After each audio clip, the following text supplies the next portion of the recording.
তাহলে তোমরা দেখতে পাচ্ছ কি হিউজ পরিমাণে হেয়ার কেয়ার প্রোডাক্ট এবং স্কিন কেয়ার প্রোডাক্টের উপর আমি রিসার্চ করেছি।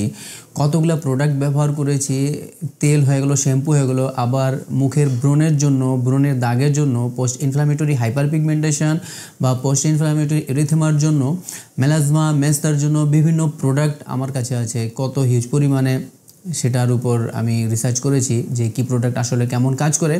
তেল হয়ে গেল, শ্যাম্পু হয়ে গেল। অনেকে প্রশ্ন করেছিল যে মিনোক্সিডিল ছাড়া কি তেল এমন সাজেস্ট করতে যার ফলে মাথার চুল পড়া কমবে এবং নতুন চুল গজাবে। তাই ঋতু পরিবর্তনের কারণে আমাদের মাথায় চুল পড়ে, আবার সেই চুল পড়াটা এক সময়ে কমে যায়।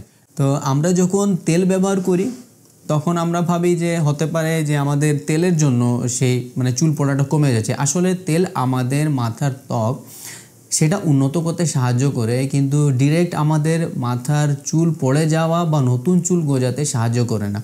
হ্যাঁ, তেল আমরা যখন ব্যবহার করি, যখন ম্যাসাজ করি তেলটা মাথার মধ্যে, রক্ত সঞ্চালন বৃদ্ধি পায়, কিন্তু সেই মিনোক্সিডিলের মতো রক্ত সঞ্চালন বৃদ্ধি করতে পারে না। মিনোক্সিডিল কিন্তু 3 থেকে 6 ঘন্টার মতো আমাদের মাথার ত্বকে রক্ত সঞ্চালন বৃদ্ধি করতে সাহায্য করে।